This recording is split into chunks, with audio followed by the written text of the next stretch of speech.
ओम शांति। बाबा good morning. आज अव्यक्त बाप दादा के 20 फरवरी 2022 के महावाक्य हैं। अव्यक्त रिवाइज कोर्स 14 जनवरी 1990। सार में बाबा ने कहा, पुरुषार्थ की तीव्र गति में कमी के दो मुख्य कारण। बाबा भी चाहते हैं हम तीव्र पुरुषार्थी बने, हम खुद भी चाहते हैं हम तीव्र पुरुषार्थी बने, लेकिन हम नहीं बन पाते हैं। उसका मुख्य दो कारण बाबा बता रहे हैं कि पुरुषार्थ में तीव्र गति में कमी क्यों आ रही है। उसके दो मुख्य कारण हैं। अब वो दो मुख्य कारण कौन से हैं उसके बारे में सुनेंगे। आज ब्राह्मणों के अनादि रचता बाप दादा विशेष अपनी डायरेक्ट समीप रचना, श्रेष्ठ रचना ब्राह्मण बच्चों को देख रहे हैं। बाप दादा की अति प्यारी रचना ब्राह्मण आत्माएं हो, जो समीप और समान बनने के लक्ष्य को सदा स्मृति में रख आगे बढ़ रहे हो। तो आज ऐसी आदि रचना को विशेष रूप से देख रहे थे। सर्व तीव्र पुरुषार्थी और पुरुषार्थी दोनों की गतिविधि को देख रहे हैं। सर्व तीव्र पुरुषार्थी भी और पुरुषार्थी भी दोनों ही गतिविधि को बाबा देख रहे हैं। बाप दादा द्वारा मिली हुई श्रेष्ठ सहज विधि द्वारा कब तीव्र गति व कब तीव्र, कभी कम गति, दोनों ही प्रकार के ब्राह्मण बच्चों को देखा।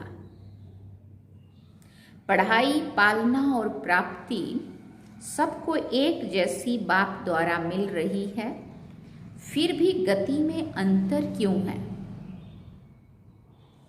तीव्र पुरुषार्थी अर्थात फर्स्ट डिवीजन वाले और पुरुषार्थी अर्थात सेकंड डिवीजन में पास होने वाले। आज विशेष सभी का चार्ट चेक किया। कारण बहुत है, लेकिन विशेष दो कारण हैं। बाबा ने कहा वैसे तो बहुत सारे कारण हैं, मैंने जब सबका चार्ट देखा, लेकिन उसमें से भी दो मुख्य कारण हैं। चाहना सबकी फर्स्ट डिवीजन की है, सेकंड डिवीजन में आना कोई नहीं चाहता है। जैसे बाबा पूछते हैं ना, बच्चे राजा बनना है ना, कोई प्रजा बनने के लिए तैयार नहीं होगा, सब राजा बच्चा ही बनना चाहेंगे। परंतु पुरुषार्थ में अगर हम पीछे रहें और बनना चाहें, लक्ष्य रखें राजा बनने का, तो पुरुषार्थ भी तो ऐसा करना पड़े ना। बाबा कहते जैसा लक्ष्य वैसा लक्षण धारण करने पड़े। तो बाबा ने कहा आज विशेष सभी का चार्ट चेक किया, कारण तो बहुत है लेकिन दो विशेष कारण हैं।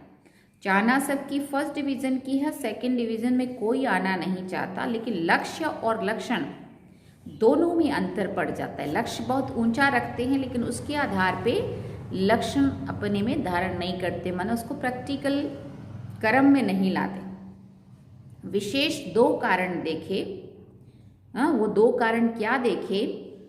पहला, संकल्प शक्ति जो सबसे श्रेष्ठ शक्ति है उसको यथार्थ रीति स्वयं प्रति व सेवा प्रति समय प्रमाण कार्य में लगाने की यथार्थ रीति नहीं है। कारण दूसरा है, दूसरा कारण देखो, पहला कारण क्या बताया? पहला कारण संकल्प शक्ति जो सबसे श्रेष्ठ शक्ति है उसको यथार्थ रीति स्वयं प्रति व सेवा प्रति समय प्रमाण कार्य लगाने की यथार्थ रीति नहीं है।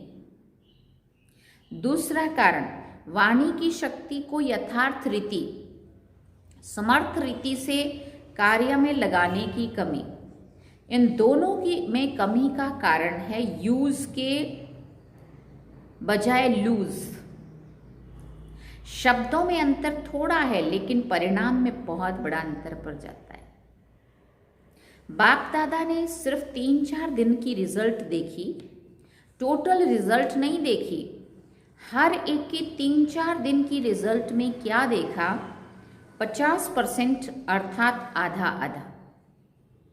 संकल्प और बोल में दोनों शक्तियों के जमा का खाता 50% आत्माओं का 40% और व्यर्थ व साधारण का खाता 60% देखा। तो सोचो जमा कितना हुआ, ज्यादा वजन किसका हुआ? इसमें भी वाचा के कारण मनसा पर प्रभाव पड़ता है, क्योंकि जो भी हम बोलते हैं और जो दूसरे वाले सुनते हैं, अपना बोलने वाला भी सुनने वाला भी, उनके मन पे उसका प्रभाव तो पड़ेगा ना। चाहे वो अच्छा वाला सुनाया तो अच्छा प्रभाव और नेगेटिव व्यर्थ कुछ भी सुनाया तो वो भी प्रभाव। मनसा वाचा को भी अपनी तरफ खींचती है। आज बाप दादा वाणी अर्थात बोल की तरफ विशेष अटेंशन दिला रहे हैं, क्योंकि बोल का संबंध अपने साथ भी है और सर्व के साथ भी है।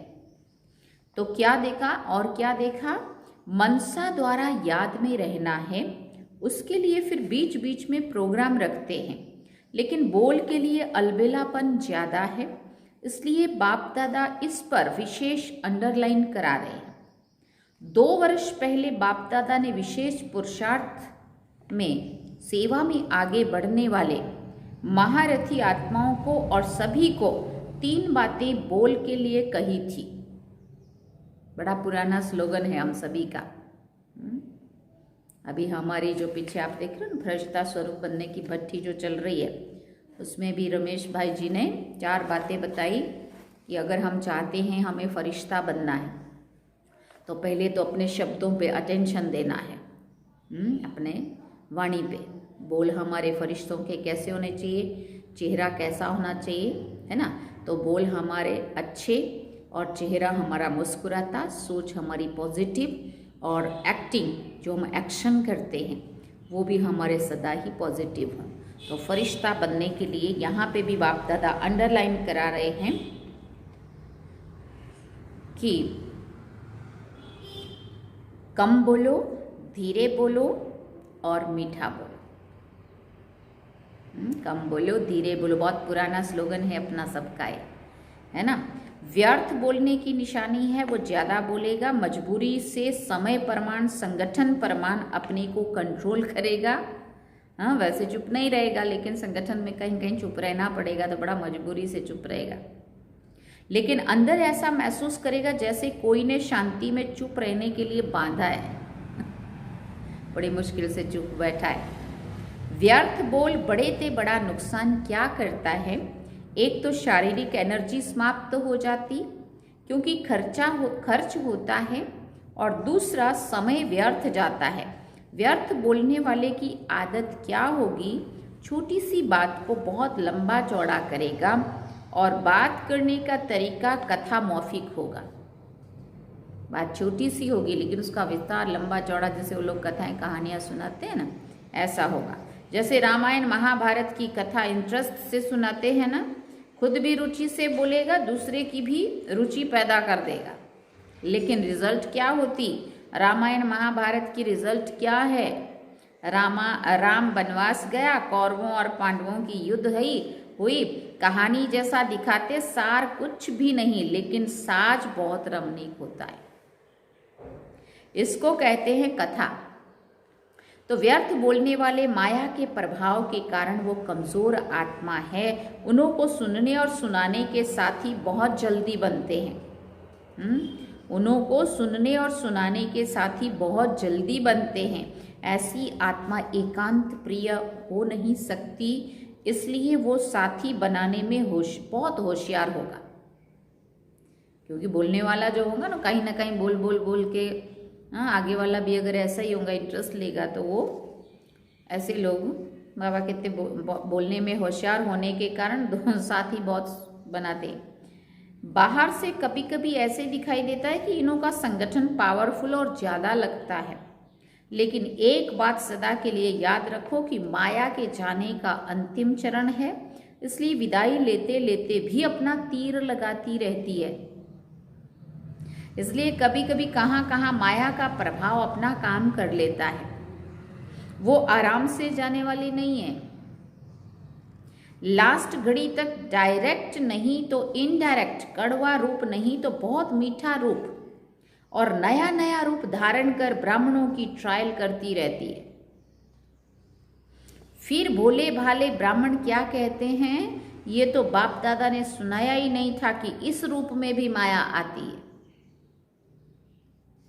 अलबेलेपन के कारण अपने को चेक भी नहीं करते हैं और सोचते हैं कि बाप दादा तो कहते हैं कि माया आएगी। आधा अक्षर याद रखते हैं कि माया आएगी, लेकिन माया जीत बंधना है ये भूल जाते हैं।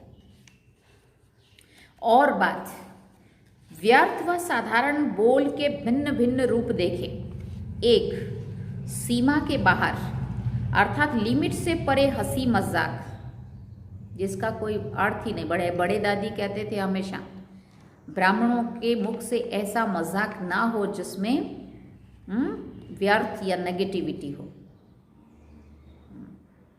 तो बाबा कहते ऐसा बोल होता है जिसका लिमिट से परे हंसी मजाक। दूसरा, टॉन्टिंग वे बात करने का, टॉन्ट से बात करेंगे। तीसरा, इधर उधर के समाचार इकट्ठे करके सुनना और सुनाना। चौथा, कुछ सेवा समाचार और सेवा समाचार के साथ सेवाधारियों की कमजोरी का चिंतन। ये मिक्स चटनी बाबा कह रहे मिक्स चटनी।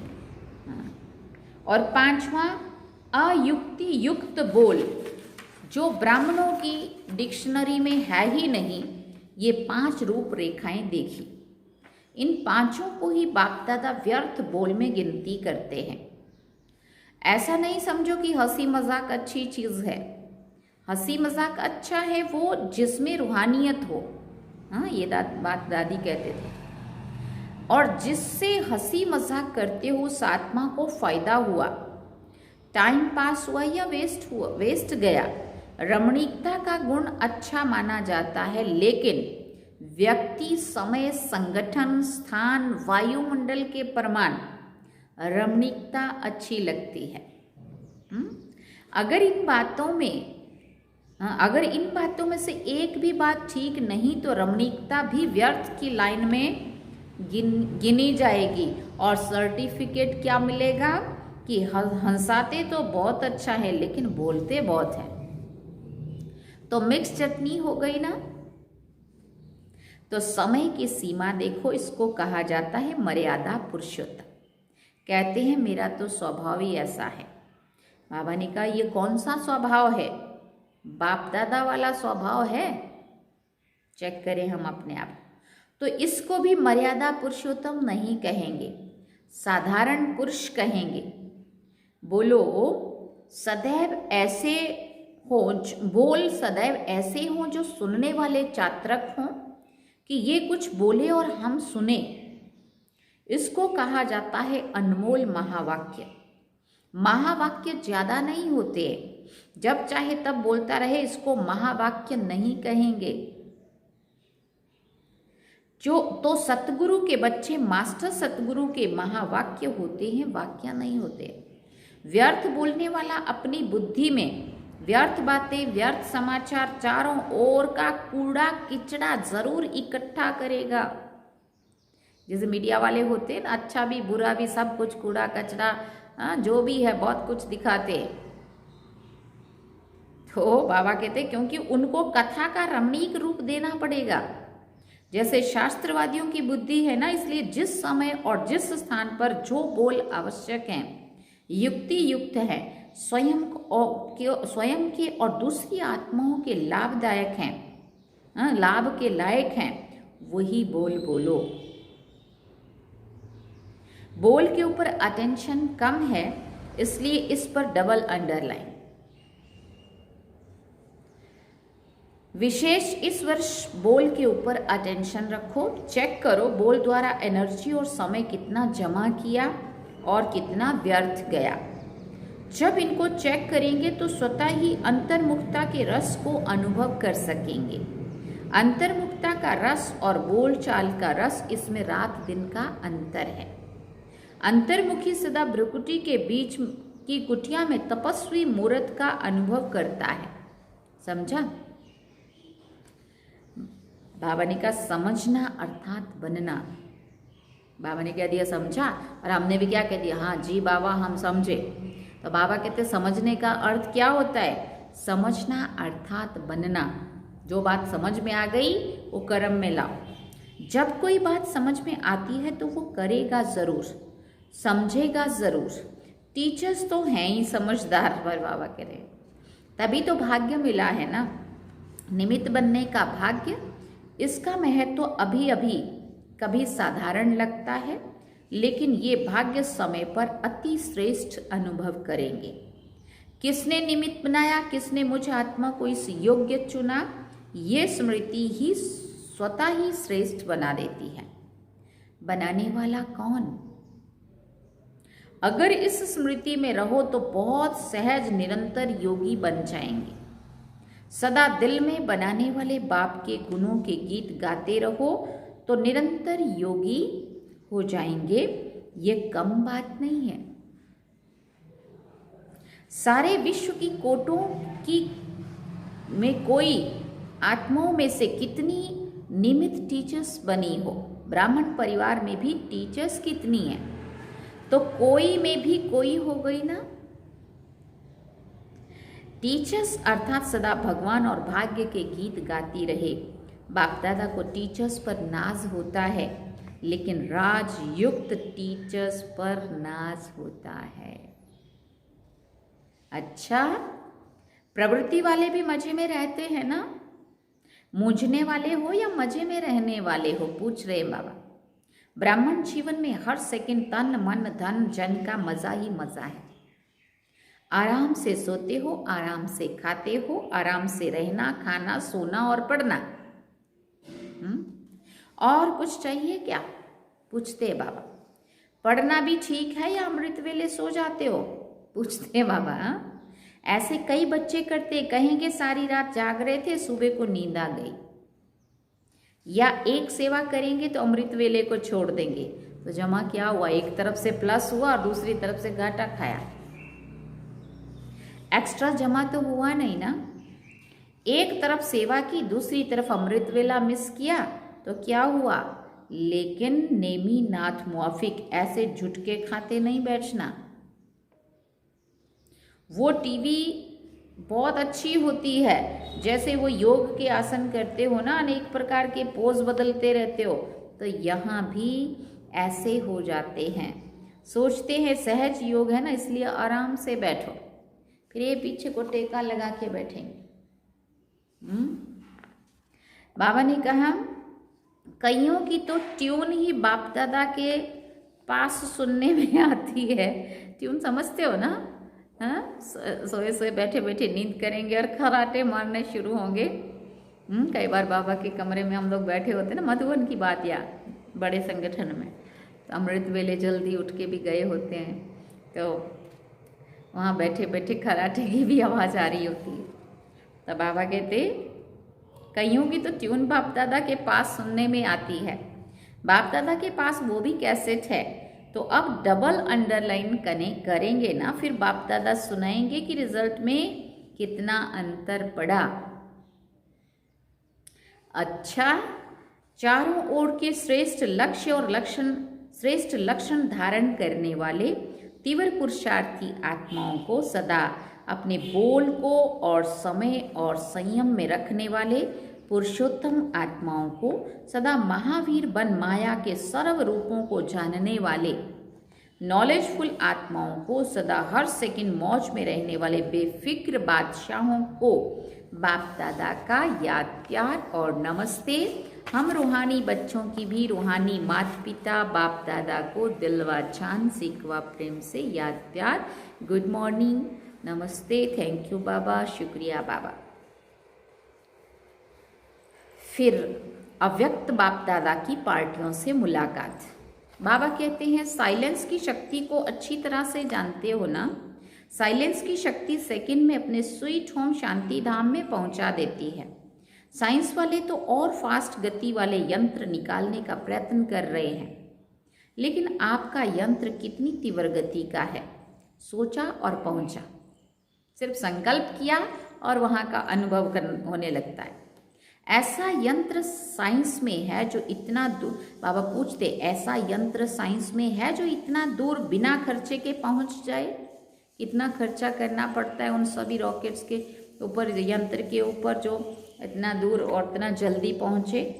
वो तो एक एक यंत्र बनाने में कितना खर्चा करते हैं, कितना समय और कितनी एनर्जी लगाते हैं। आपने क्या किया, बिना खर्चे मिल गया ना। ये संकल्प की शक्ति सबसे फास्ट है। आपको शुभ संकल्प का यंत्र मिला है, दिव्य बुद्धि मिली है। शुद्ध मन और दिव्य बुद्धि से पहुंच जाते हो। जब चाहे तब लौट आओ, जब चाहो तब चले जाओ। साइंस वालों को तो मौसम भी देखनी पड़ती है, आपको तो ये भी नहीं देखना पड़ता कि आज बादल है, आज नहीं जा सकेंगे, या आज बरसात है, आज बहुत गर्मी है। ऐसा भी नहीं देखना पड़ता है ना। योग में जब हम बैठते हैं और वतन में जाना होता है, योग करना होता है ना, तो अपने को तो बादल से भी फर्क नहीं, अंधेरे से भी कोई फर्क नहीं, या बरसात से भी कोई फर्क नहीं, गर्मी से भी कोई फर्क नहीं, है ना। बाबा कहते हैं उन साइंस वाले लोगों को तो ये सब देखना पड़ता है। आजकल देखो बादल तो क्या, थोड़ी सी फॉगी भी हो जाती है तो प्लेन उड़ नहीं सकता। और आपका विमान एवर रेडी है या कभी फॉगी आती है, पूछा। एवर रेडी है, सेकंड में जा सकते हैं, ऐसी तीव्र गति है। माया कभी रुकावट तो नहीं डालती है। मास्टर सर्वशक्तिवान को कोई रोक नहीं सकता है। जहां सर्व शक्तियां हैं वहां कौन रोकेगा। कोई भी शक्ति की कमी होती है तो समय पर धोखा मिल सकता है। मानो सहन शक्ति आप में है लेकिन निर्णय करने की शक्ति कमजोर है। तो जब ऐसी कोई परिस्थिति आएगी जिसमें निर्णय करना हो, उस समय नुकसान हो जाएगा। होती एक ही घड़ी निर्णय करने की है, हाँ या ना, लेकिन उसका परिणाम कितना बड़ा होता है। तो सब शक्तियां अपने पास चेक करो। ऐसे ठीक नहीं है, ऐसे नहीं कि ठीक है चल रहे हैं, योग तो लगा रहे हैं, लेकिन योग से जो प्राप्तियां हैं वो सब है। या थोड़े में खुश हो गए कि बाप तो अपना हो गया। बाप तो अपना है ही, लेकिन प्रॉपर्टी भी अपनी है ना। या सिर्फ बाप को पा लिया है वो ठीक है, वर्षे के मालिक बनना है ना। बाप की प्रॉपर्टी है सर्व शक्तियां, इसलिए बाप की महिमा है ही सर्वशक्तिवान ऑलमाइटी अथॉरिटी। सर्व शक्तियों का स्टॉक जमा है, फिर पूछ रहे बाप, या इतना ही है कमाया और खाया बस। तो बाप दादा ने सुनाया है कि आगे चलकर आप मास्टर सर्वशक्तिवान के पास सब भिखारी बनकर आएंगे।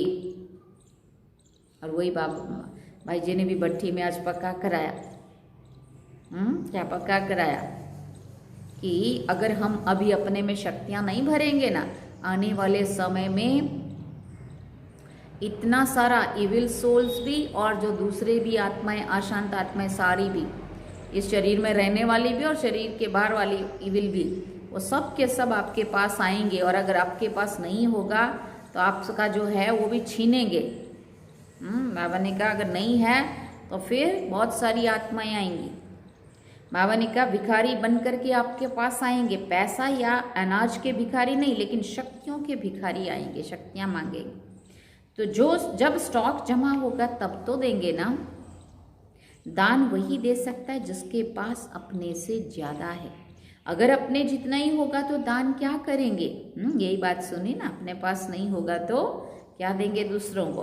तो इतना जमा करो संगम पर, और काम ही क्या है, जमा करने का ही काम मिला है ना सारे कल्प में, और कोई युग नहीं है जिसमें जमा कर सको। फिर तो खर्च करना पड़ेगा, जमा नहीं कर सकेंगे। तो जमा के समय अगर जमा नहीं किया तो अंत में क्या करना पड़ेगा? अब नहीं तो कभी नहीं, फिर टू लेट का बोर्ड लग जाएगा।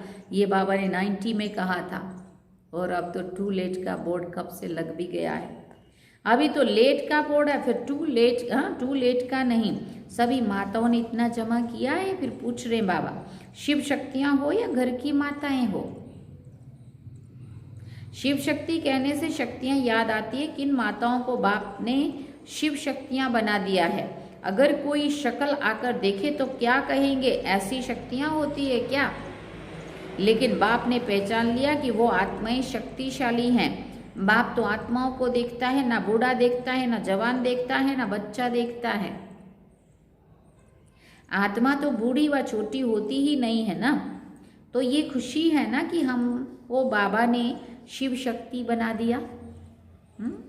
दुनिया में कितनी पढ़ी लिखी माताएं हैं, लेकिन बाप को गांव वाले ही पसंद है।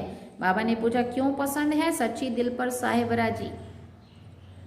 बाप को सच्ची दिल प्यारी लगती है। जो भोले होंगे उन्हें झूठ कपट करना नहीं आएगा, षड्यंत्र रचने नहीं आएंगे।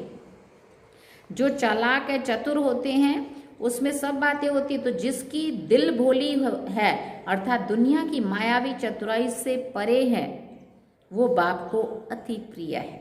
बाप सच्ची दिल से को देखता है, बाकी पढ़ाई को, शक्ल को, गांव को, पैसे को नहीं देखता है।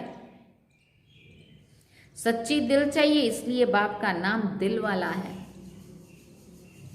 अच्छा, फिर वरदान में बाबा ने कहा दृढ़ निश्चय द्वारा फर्स्ट डिवीजन के भाग्य को निश्चित करने वाले मास्टर नॉलेजफुल भव।